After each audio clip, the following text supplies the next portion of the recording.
Well, good morning, everyone. End of the day, it's always a great spot to be. Can you hear me okay? Microphone sounds okay? All right, super. Thanks a lot for having me here today talking about how to deal with the media in a time of crisis. What I talk about a lot is dealing with the news media and making sure that your message gets out in the right way.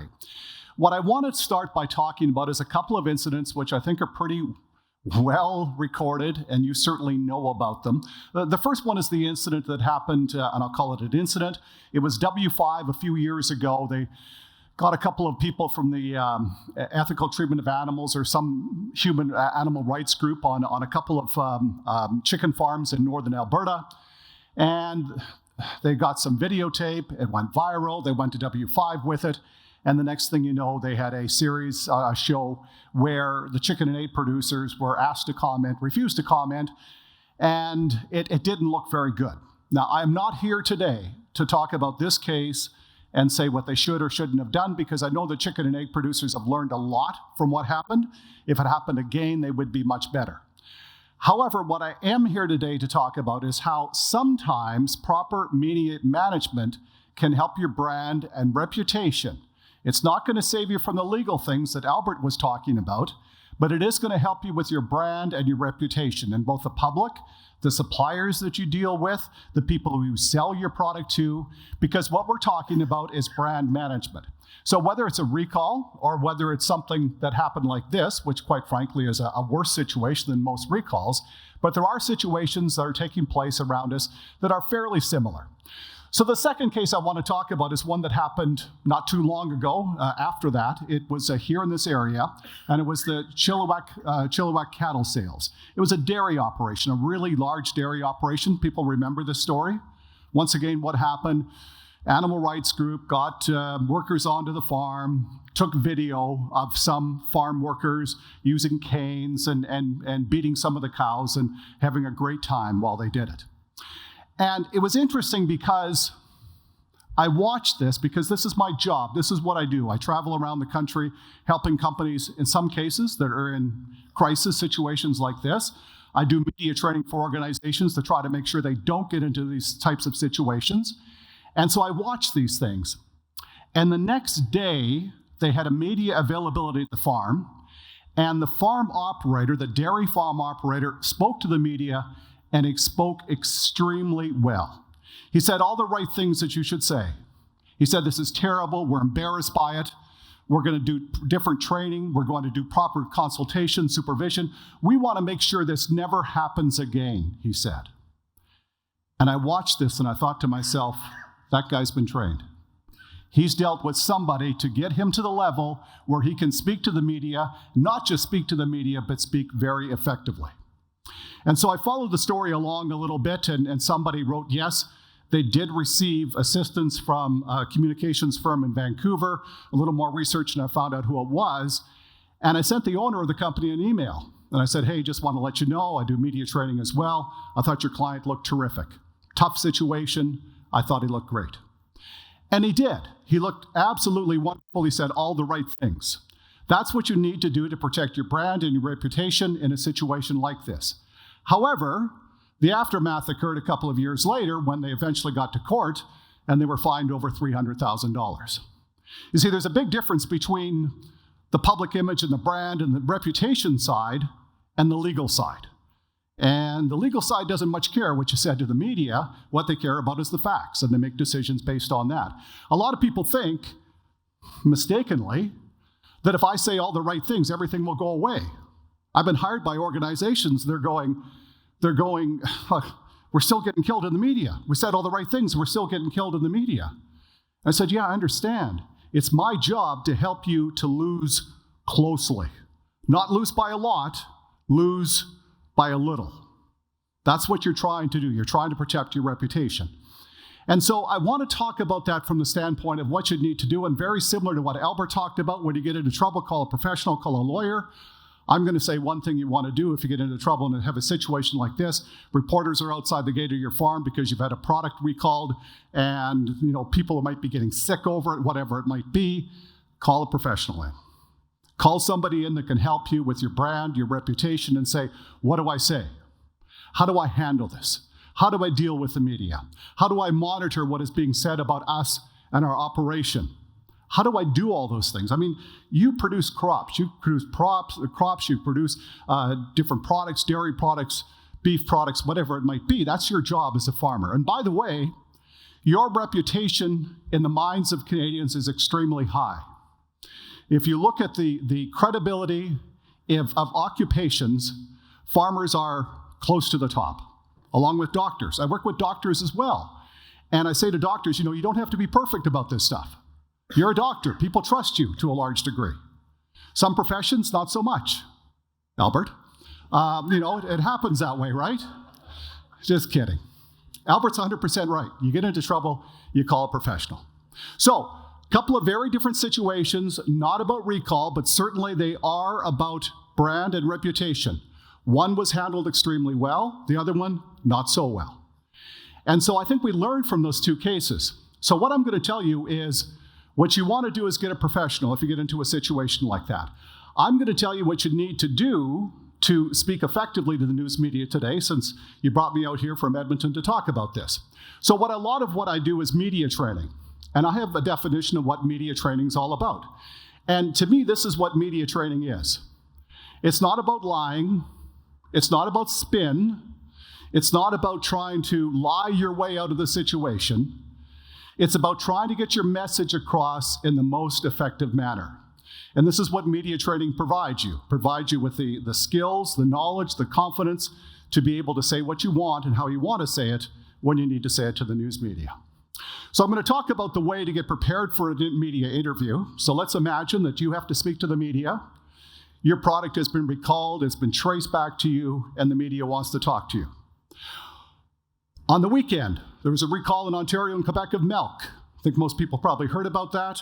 And the problem was that sanitizer somehow got into the milk. So what might happen, I can think, because I used to be in the media for 15 years, the most important news to most people, other than the really big stories, plane gets shot down in Iran, Kobe Bryant dies, other than the really big stories, is most people are going to care about what happens here at home. And so the story about what happened with the milk in Ontario and Quebec doesn't really matter because it doesn't affect me as a consumer. My milk is fine. However, I might come to you as a dairy producer and say, this recall has happened in Quebec. How would this happen? How do you think this has happened? You've been a dairy producer for 30 years. How would this happen? Have you ever had any situation like this? What would you do if that happened? And by the way, Albert talked about what's going on, and we also heard earlier today when you talked about Google it. Google is the media's best friend these days. Google, if a reporter wants to become an expert really quick on recall and traceability, they can do it. This wasn't 20, 30 years ago when they had no idea what this thing is. They can figure it out really quickly and become pretty smart in it. Not everybody does that, but they can do it. Okay? So let's talk about the ways that you get prepared for a media interview. The first thing you want to do is learn. Learn as much as you can about the topic, about the issue. And this is not a mock recall exercise. It's nothing like that. It's just trying to get as much information into your head as possible. And you do this for a couple of reasons. Number one, if the media asks you a question, chances are you're going to have an answer for it. Number two, if you know what you're going to say before you say it, you will say it better. This is a common communications technique. You can do it in sales. You can do selling product to customers. If you know what you're going to say before you say it, you will say it better. In most cases, what happens is a lot of people aren't sure what they're going to say next. And so we fill a lot of ums and ahs into our conversation. Our prime minister does this all the time. We're looking at the effective way of, right? And it's like, oh my God, have you not prepared for this? And the answer in most cases, I don't think, where the prime minister is that no, he is not prepared for it. And so if you know what you're going to say before you say it, you'll say it better. Number two, think about the questions you're going to be asked. What are they going to ask me? No, what are they going to ask me? What is this about? What are they going to ask me? What questions are they going to ask? And if you can probably take some time to put down a list of 5, 6, 7, 10 questions, what questions are they going to ask me? And start really simple. What's your reaction? What do you think about this recall? Can you tell us why it happened? Can you guess or speculate? Albert was right. Never guess or speculate, because you could be wrong. But the media is always going to ask you that question. Can you speculate on what the cause might have been? Maybe not your job to find out the cause. Maybe it's the job of investigators, regulatory officials. Not your job to guess or speculate. Figure out the questions you are going to be asked. Number 3, what are the answers going to be? If I get asked this question, this is my answer. If I get asked this question, this is my answer. Where people get into trouble is they don't anticipate what questions are going to be. I'll tell you how to deal with that, because people say to me, well, Grant, what if I get this list of questions and the media asks me a question that's not on the list? What do I do? I'll show you how to figure out that later on. But what happens is some people will come up with what they call their key messages, and what they try to do is talk about, well, I get this question, and I answer it with the same answer. You need to have question, answer, question, answer. It needs to be a conversation. You know, if I came home late at night, like 3:30 in the morning, my wife says to me, Grant, where were you? I know she's going to have 2 questions. Where the hell were you? And number 2, how come you didn't let me know? Well, I was out with Gray and we're having a great time. And geez, I just lost track of time, hon. How come you didn't let me know? Well, I was out with Gray and we're having a good time. No, how come you didn't let me know? That's a different question, right? I have to have a different answer. And so many people, when they speak to the media, they don't understand that if a question is asked, I need an answer. We saw this in the federal election campaign. Media was asking Trudeau questions and Scheer questions, and they're talking about something completely different. Like talk about a loss of credibility. So if you're in a situation with a recall, you don't want to have that problem with, because if they ask you a question, you have to at least acknowledge the question before you talk about something else. And we'll talk about that in a moment's time. The next thing you want to do is practice. Before you do an interview with the media, you need to practice if you want to be effective about this. And so these days, you know, for years we've heard, right, you practice in front of a mirror, you practice a presentation in front of a mirror. No, the mirror is the worst place you can practice. Because what do we think about as soon as we stand in front of a mirror to practice a presentation or something? We think about what we look like. Oh my God, I'm getting gray. I can't believe it. Where did my hair? And you're not thinking about your presentation anymore, right? So what you want to do is take out your phone, shoot video. What's your hand movement like? What's your eye contact like? We'll talk about that in a moment's time and see what it's like. And so what I suggest to people is maybe somebody that you work with at your operation. Media's going to ask me these questions, I think. Why don't you play reporter and ask me the questions? And take your phone out, prop it up, shoot video. It doesn't have to be great. It has to be good enough that you at least can see what you're like when you do the video. So practice. I can guarantee you that if you practice an interview before you do it, your interview will be much better. Because when the reporter comes and puts the microphone in your face and the cameras start running, it's going to be stressful. If you know what you're going to say before you say it, you will say it better. If you can't, if you don't have that opportunity to do those things, you don't have somebody around to ask you the questions, at least rehearse your answers in advance by saying the words and phrases out loud. There are some words and phrases that we write and it looks good on paper, but we try to say them and then we have a problem. So that gives us time to do some editing. So practice. So 4 things. Think, figure out the questions you're going to ask, what are my answers going to be, and then practice. Here's a few things you don't want to do. Number 1, don't go changing your answer. It's a good reporter's job to get the answer that the reporter wants. They may not like your answer. And I've seen situations where you've been in a media scrum, which is several reporters in front of you, and one reporter is asking the same question. Yeah, but that's really not what's at effect here. You're like, whoa, wait a minute. I've answered this question 3 times, and the reporter is still asking the same question. It's because the reporter wants a different answer. Not your job to give the reporter the answer that the reporter wants. It's your job to speak on behalf of your operation to give the answer that you want.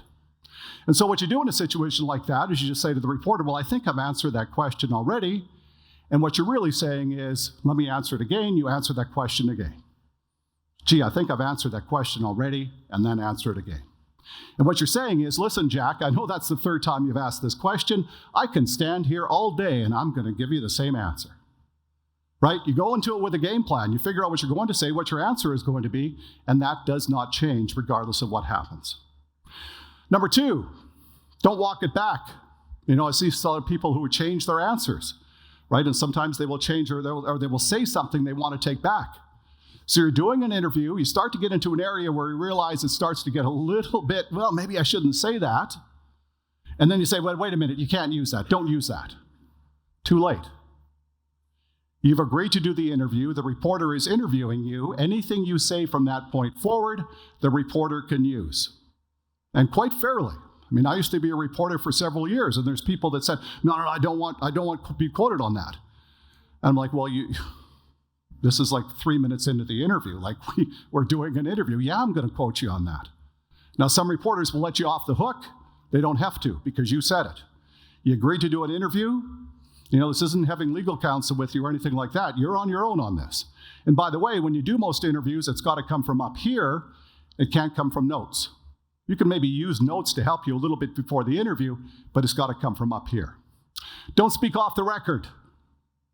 Off the record, for those who don't know, is something where a reporter will say, so off the record, you're talking about your software here, off the record, like, does this stuff really work? And then he says, well, not really, no, whatever it might. So if somebody asks you to speak off the record, if a reporter asks you to speak off the record, your answer always is, I'm sorry, all my answers are on the record. That shuts that down right away. Off the record happens every day. It happens in politics, it happens in government, it happens in corporate world, it happens, where I can get something out there, some information, and it's not going to come from me. So the reporter may say, off the record, what's behind this? Well, it's because, federal agencies, they're inspectors, these guys sit around, they don't do any work, and the government doesn't fund enough, so it's because of the government. But that's not coming from me. That's off the record. Well, that's great if you want to get that word out there, and the reporter is going to honor that, but you don't necessarily know that the reporter will honor that. Yeah, I was talking to this farm operator, where's our blueberry producer I was talking to earlier? She was telling me that it's, the government's behind this, right? Well, okay, all of a sudden now we start to know these things. So be really careful. If a reporter ever asks you to speak off the record, your answer always, always, always is, I'm sorry, all my answers are on the record. That keeps it nice and clean, right? And number 4, don't try to walk it back. Sometimes you get halfway through a comment and you go, yeah, but no, let's take that back. Let's start again. It becomes a little bit too late to try to do that. So just be really careful. So sound bites are really short 3, 4, 5-second phrases that appear on the news at night. You go home and watch the news tonight on television, and they're going to be interviewing people, and they're typically using a very short soundbite, 3, 4, 5 seconds. You might do an interview that is 3 or 4 minutes long, and you go home and you watch it on the news at night, and they've used 5 seconds. That's the way it works, because they're coming to you and they're saying, give me a soundbite. Give me something that's interesting, something I can use, something that convokes passion, emotion. I think for you guys, and I can't give you a soundbite that works for every story on Recall, but in most cases, I think something that would work would be as simple as, we want to get to the bottom of this because we never want it to happen again. It's a strong soundbite. Shows that you care, that you're going to go do the extra yard to make sure that it works, and because you as a producer never want it to happen again. So that's a really good soundbite. But remember, what they're looking for in most cases is that short soundbite. They're not looking for a long answer. They're looking for a short soundbite that'll sum up the entire thing. Talked earlier about if you don't know what the answer is going to be sometimes, that's where you want to use a bridge. A bridge is a really effective media technique where you try to change the conversation from talking about this to talking about that. Okay, so sometimes reporters have a very negative question. Yeah, but as a producer here, you guys are just making money hand over fist. All of a sudden you're talking about that, talking about how much money you make, which, by the way, is never a good thing to talk about. Who wants to talk about the money that you make? You want to talk about other things. You want to talk about the care that you take to make sure that a good crop goes out to the door, whether it's blueberries or strawberries or melons or whatever it is. Maybe it's beef or poultry. You want to talk about those things and not how much money you want to make. So that's where you use a bridge. A bridge is a short set of words or a phrase can get from the reporter's negative question to your much more positive answer that you've got ready to go. How do I get to this positive answer? How do I sort of not ignore the question? I acknowledge the question, and then I get to where I want to go. The best media spokespeople use bridges. So one of the things they use is focus. So a reporter asks you about, what money you might make. Well, I think what's important to remember is we've been running this operation for 30 years. We care about our customers, and that's what our focus is. It's not about that. It's about the product that comes off of our farm every day, right? You talk about focus. We worked with people, they've had construction fatalities. The media is going to want to talk about, can you speculate on what caused them to fall off the roof and fall to his death? That's not your focus right now. Our focus is on helping investigators so they can do a good investigation, so they can come up with a cause to try to make sure this never happens again. That's your answer. That's what the focus is. That's what you want to talk about. Number 2, you can fill in the blanks. Somebody asks you a question about this, you can half discount it by saying, well, I don't know about that, but I think British Columbians need to know. I think blueberry buyers need to know. I think consumers need to know. I think people in the Lower Mainland need to know. Fill in the blanks, because then you're talking through the media to your customers. And don't forget, when you're speaking to a reporter or reporters and doing an interview, the reporter doesn't really matter that much. The end user of that information is your customer, somebody you maybe supply to, somebody you buy from. That's who you really want to hear the interview. Yeah, you got to talk to the reporter, but it really goes through the reporter to somebody else. Number 3, always talk about what you do know. Don't guess, don't speculate. Well, geez, I don't know about that, but here's what I do know. I can't talk about that, but I can tell you what happens at our operation. I can tell you what happens on our farm on a daily basis. Media loves this.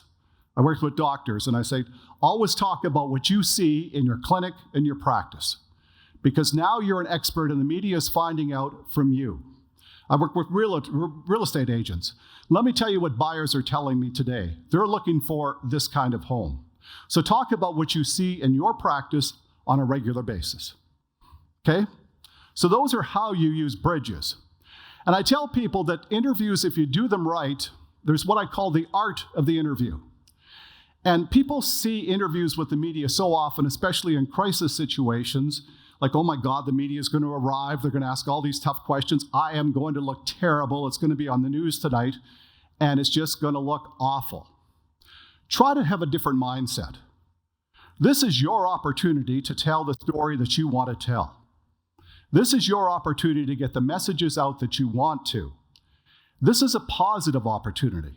This isn't like a boxing match and you're covering up all the time because he's throwing all the punches or she's throwing all the punches, depending what the reporter is. This is your opportunity to take the question, you're prepared for those questions, and then give the answer that you want. By the way, I get asked the question a lot, can I get a list of questions in advance? You can ask for a list of questions. Chances are with most journalists you won't get it because they want to get an answer that is unrehearsed, impromptu, off the cuff. Doesn't mean that you can't prepare that answer as much as for that question as much as possible. Now, sometimes they will send you questions by email and want an email response. Well, that's beautiful. You can sit there, you can think about your answer, and you can send your answer back by email. If that's what they want, hey, beautiful. Sometimes you can release statements. And so the statements can be released by your farm, and you don't necessarily speak to the media or do an interview, but here's the statement on what we have about this recall, what we're thinking about it. So that's another way out of it. Now, typically the media is going to say, well, thanks a lot for the statement, but can we talk to you about this for a moment? We'd like to get this on tape. Could we talk to you for a moment? So you may as well get prepared. But there is an art of the interview in which you get a chance to tell your side of the story. Look at it as a positive opportunity, not something that's negative. When you do the actual interview, I believe that people doing interviews look better when they're standing. When you're seated, sometimes you slouch. You don't want to have a reporter standing over you asking a question. It never looks good. So try to do the interview standing. Posture is really important standing, right? You want to look good during the interview, so posture is important. My wife tells me this all the time. Stand straight, she says. It makes you look thinner. So I'm trying to do this all the time, walking around like that. But posture is really important. Number 2 is, what do you do with your hands? And a lot of people don't realize this, but I've seen this so often when I do media training, men more than women. Here's how they do this. I call it the soccer penalty kick position when you're ready to do the interview. This does not look good. We're all the most sensitive about the middle part of our bodies. Put your hands at your side and use your hands throughout the interview. Hands will help with your confidence. They will help you explain things. I'm explaining things right now. I'm using my hands. And using your hands will help put some texture and color into your voice. And I would have a real time doing this presentation. A lady at the back doing the camera asked me, do you use your hands a lot? And I said, yeah, I use my hands a lot. She says, okay. You know what I'm going to be like just by, how much I use my hands. But if I stood there like this and do this presentation today, I'd have a really tough time. Because what happens, most of us don't realize it, but our voice will follow our body. Like when you think about it, it's really hard to raise your voice and get excited unless your body is moving as well. You're at a hockey game and somebody scores, you jump up and you yell, it's because your body is moving first. So hands are really important. Never put your hands like this. Of course, never do this. Never do what I call the choir boy position, which never looks good because your jacket gets pulled back. Put your hands at your side and use your hands. Be careful when doing a TV interview that your hands don't come up too high because the camera is only going to shoot about here. It's going to like birds are flying into the picture, so you got to be careful about that. Number 3, eye contact. Anybody doing a media interview with a reporter, especially on television, can look so much better just by having eye contact with the reporter. You should look at the reporter when the reporter asks you the question as a sign of respect. You should also look at the reporter when you give your answer. Now, if you have to look away once in a while, that's not a problem, but always look to the side or look up before coming back. There's never anything good down here. I've seen so many athletes interviewed, and they stand on the field, and we give it 110%, and they're talking like this, and they're looking straight down. There's never anything good here. If you can look at the reporter, it gives you much more confidence. It makes you look more confident and more trustworthy because you're looking right in the reporter's eye when you give the answer. When Bill Clinton looked into the camera and he lied about Monica Lewinsky, I did not have sex, but remember when he said that? He looked great. He was lying through his teeth, but he looked absolutely great. And so being able to look somebody in the eye and say something will make you just look that much more creditable. I'm not saying that you want to lie like Clinton did. Now, people ask me sometimes if I'm doing a TV interview and there's a camera here, there's a reporter here, who do I look at? Do I look at the reporter or do I look into the camera? And in most cases, you look at the reporter. Because if you turn around and you look right into the camera, you're looking into somebody's living room and it's creepy. Right? All of a sudden it looks creepy because you're looking, whoa, don't look at me, I'm wearing my pajamas. And you have much more credibility when you can look at the reporter, you're having a conversation with the reporter, and you're answering those questions. It just becomes that much more effective.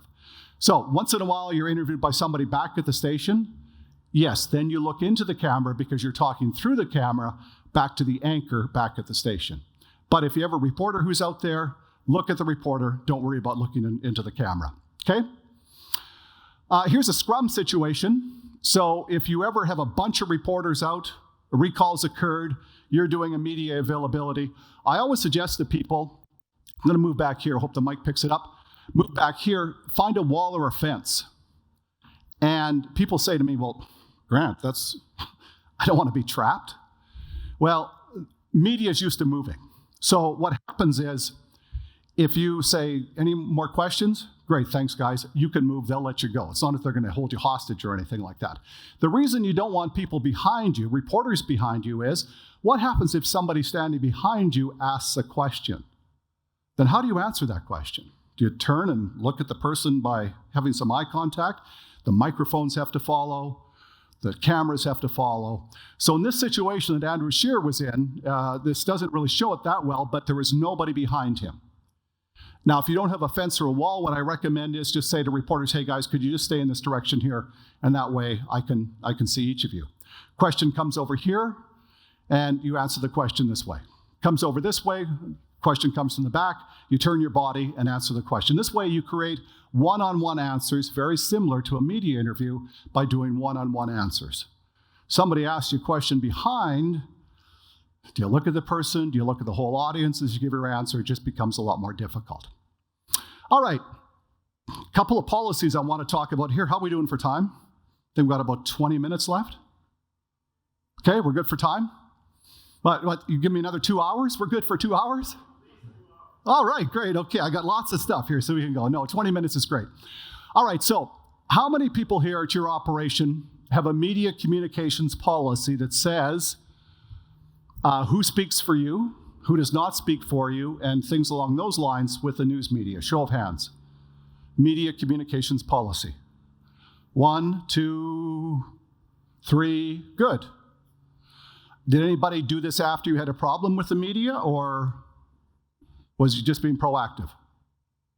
Proactive? Proactive, okay, good. So first of all, your policy should be written, and it should say about 5 things. Number 1, who is your spokesperson? And it should be one person who is your main spokesperson. So the owner of your farm, owner of your operation, maybe it's a big operation, it's your general manager. It should be somebody at the top who is going to be your spokesperson. Now, you need a couple of backups, maybe not. Maybe the person's always around, can always handle media inquiry.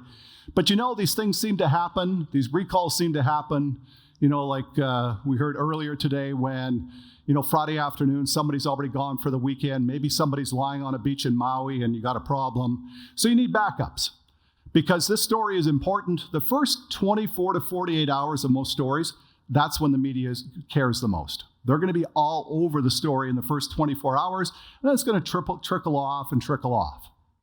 The Iranian plane crash, we don't hear much about it anymore, right? The Kobe Bryant death came along. All of a sudden, that took all the news away. And so this is the way the news cycle goes.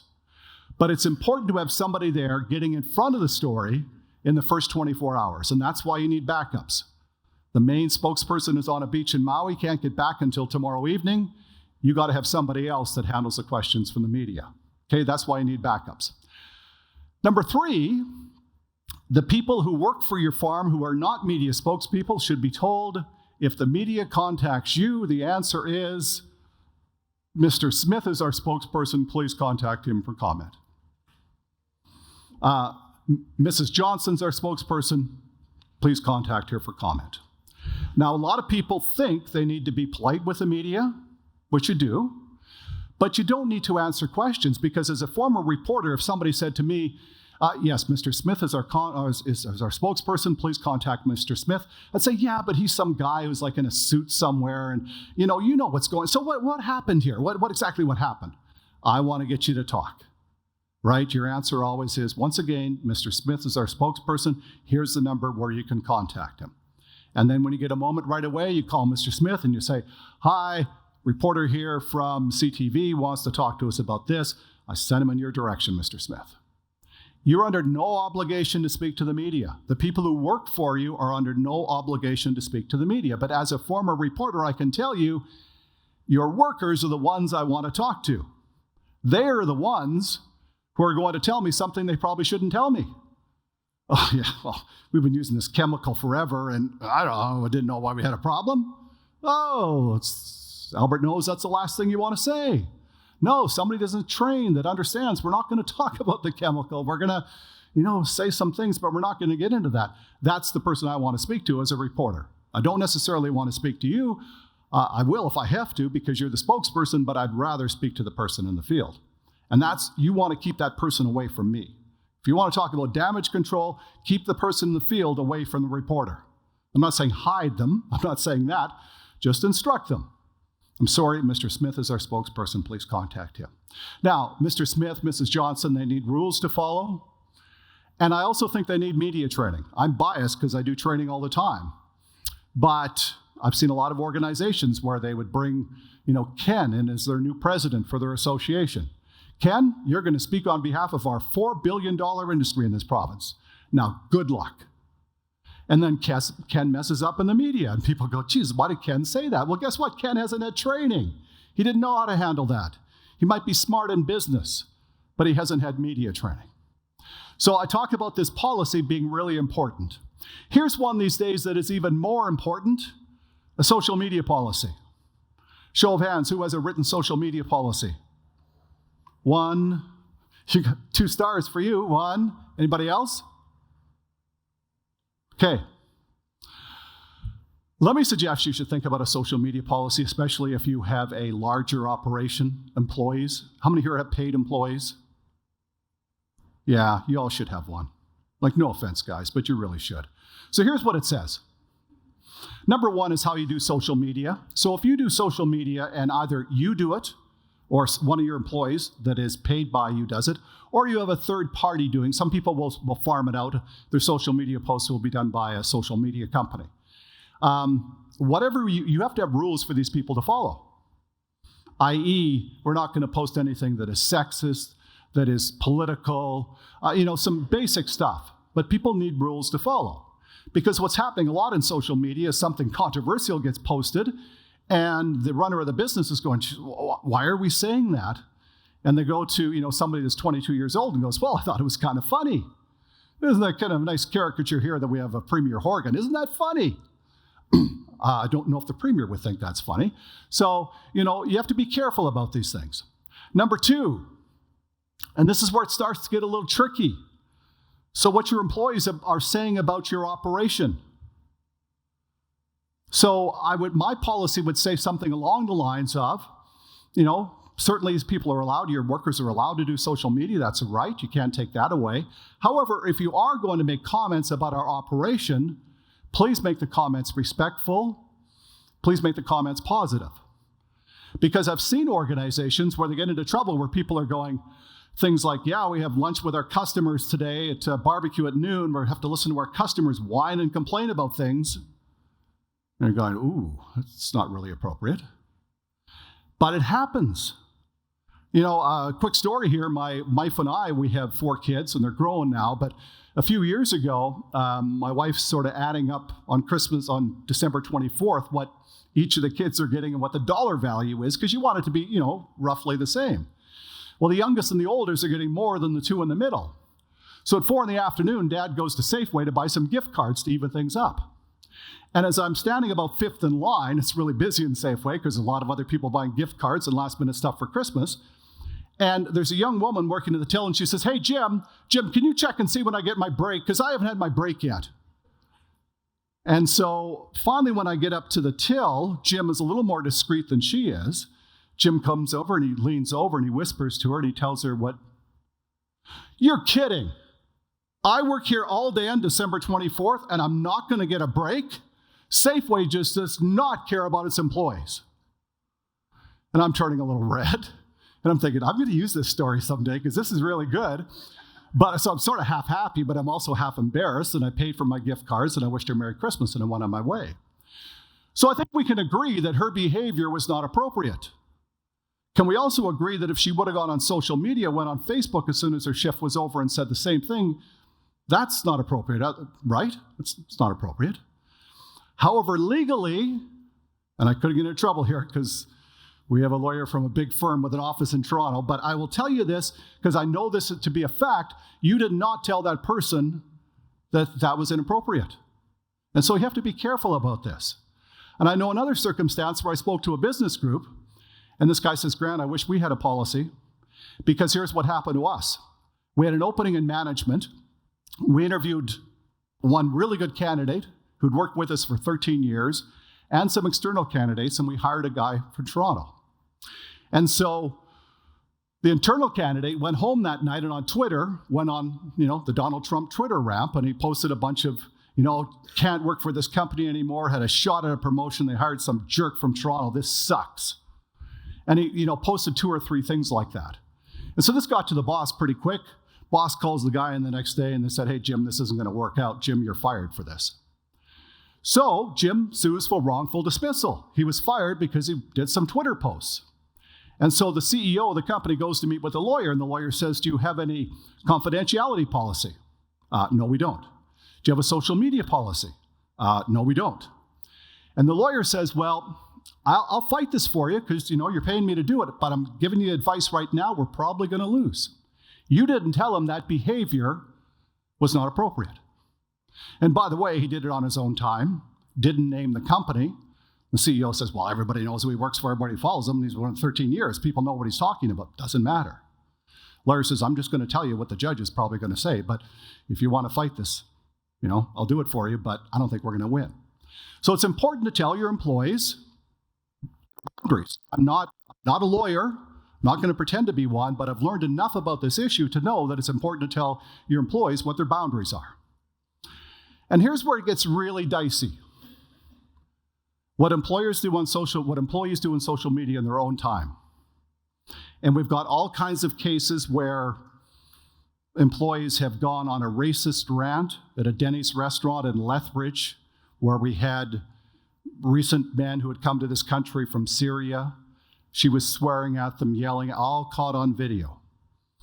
And she was fired from her job, eventually was rehired, and then she left again. She worked for a Dodge dealership in Cranbrook, BC. And she lost her job. And there's all kinds of other cases that I can list. There's almost one a week where somebody does something stupid on social media, and it affects the company's brand because the person is then outed in social media. So you have to be really careful about this, but we're also talking about human rights, and like I say, I'm not a lawyer, but maybe a question could come up later. I'll ask you that question later, Albert. How do you handle this, okay? But it's important to have a written social media policy.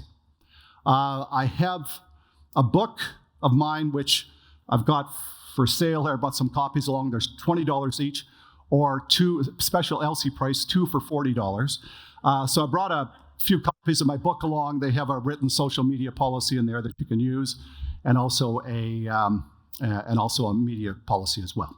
All right, so let's talk a little bit about social media. So we've sort of figured out how we want to handle the media. Let's talk briefly now before we wrap up about social media and what a big beast that can be in a communication situation. So social media, obviously, we know it's huge, right? There's 25 million Canadians on social media today. And it's interesting, if you want to get your message out there on social media, I still think that Facebook is the place you want to be. I mean, roughly 90% of Canadians have internet access. And of those, something around 80%, based on different surveys, are going to be on at least one social media platform. And that includes Facebook. About 80% of people roughly are on Facebook. Most of those people are on Facebook on a daily basis. And so if I would want to have my operation somewhere, it's going to be on Facebook. Now, you might want to be a little cooler if you have lots of images you can use and you're on Instagram. Instagram is certainly catching up. These numbers, by the way, were from 2018. That's why Google Plus still shows up there on the list. I would think that Instagram would be a little bit higher now in terms of percentages. Maybe if you want to shoot videos, you put stuff on YouTube. Perhaps you do that as well. I don't think there's anything wrong with Twitter. We'll talk about Twitter in a moment's time. But I think where you really want to be is on Facebook. How many people have a Facebook page for their operation? Okay, so about a third, I guess. And to me, that's where you want to be. Customers, that's where customers come. People are there. You want to talk to customers. You know that about 80% of Canadians are on Facebook. Canadians basically are leaving television to a large degree, and they're going to the internet. And we're looking at our phones all the time. And so we're going to talk about that in a moment's time. But some of the numbers are absolutely staggering. Instagram, 95 million photos are added to Instagram every day. 500 hours of video are uploaded to YouTube every minute. And 90% of the material on the internet today was not there in 2016. It's all new because everything is going on so quickly. You see, we live our lives in a linear fashion, days, weeks, hours, months, years. And although we think that life is speeding up as we get older, it's really not. There's still, 24 hours in a day and 7 days in a week and 365 days in a year, other than a month from today when we're going to get an extra day because it's a leap year. But we live our lives in a linear fashion. Technology and the internet, apps, social media is just going like this. So people have said to me, why do I get a new iPhone? The 10 will do the same thing as the 11. The 8 will do the same thing as the 11. Yeah, it's probably true. You're not going to get the benefits of it. However, I can tell you the guts inside an iPhone 11 are way different than the 10, much better, way, way better than the 8. I mean, that's the way technology is going. It's just increased so quickly, and it's increasing at a faster rate all the time. That's why it's important to make sure that when you have a problem, you handle social media correctly as well. So there's a few things to think about here. One thing is how much we love our phones. This is where attention has gone to a large degree. We used to talk to one another, and now we look at phones. And so 3/4 of Canadians spend at least 3 to 4 hours a day on their phone. And I saw a survey that occurred last October, I believe it was, that said that teens in the US spend about 7 hours a day on screens. And that does not include homework. So that's movie, texting, videos they're watching, Netflix they're watching, whatever, 7 hours a day. Incredible to think. But that's where the attention has gone. They've gone to our phones to a large degree. And so we have to understand that when things happen, when things go wrong, that information gets spread really quickly. Years ago, when I worked in the news media, social media wasn't around, the internet wasn't around. And so we could sort of control when we wanted to get news out.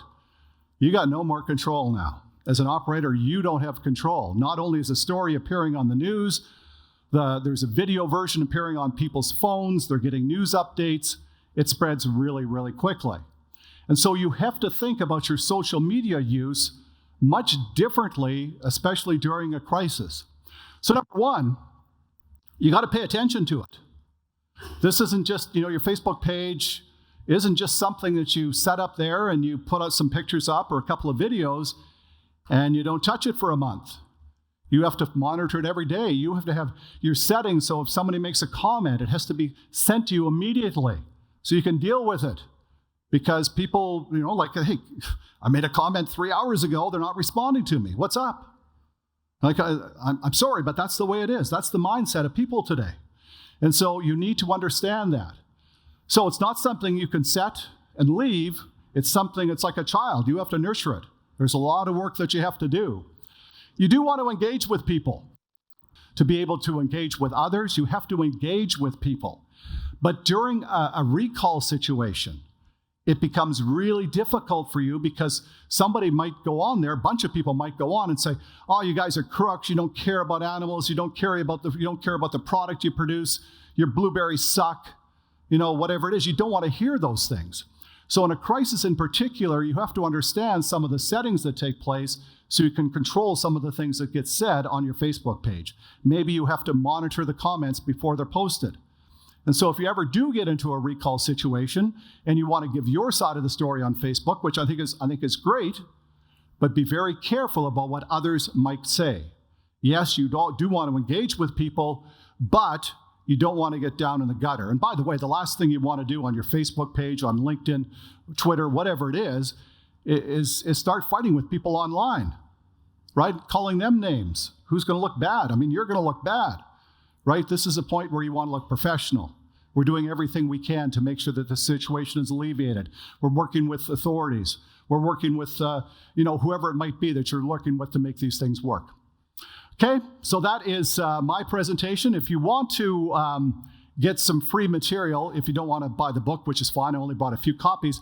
Also, if you go to my website, I just had the website URL up there, grantainsley.com. I also have a free ebook. And it's great because I've taken the 20 questions I've got over the years of doing media training and put together answers to those 20 questions. And so you just go to my website, grantainsley.com, scroll halfway down, you look at that bar there, and you sign up for my blog, and you'll instantly get my free ebook as well. So again, my message is going to be a lot the same as Albert's. When you get into trouble, get professional help because they really can help you out of a tough situation. Have policies in place because sometimes what you want to do is make sure that the best defense is a good offense. And so the policies can deflect some of the problems before they occur. You never want to get into the situation of dealing with the media in a bad situation. And more than anything else, you don't want to stand in front of the media after a recall and make the situation worse. You want to make it better. And that's where professional help comes in. And I know some people say, it's expensive. We got to pay money to somebody to come out and help us. If you think it's expensive to hire professionals, see how expensive it is to do it yourself. Thank you very much for having me today.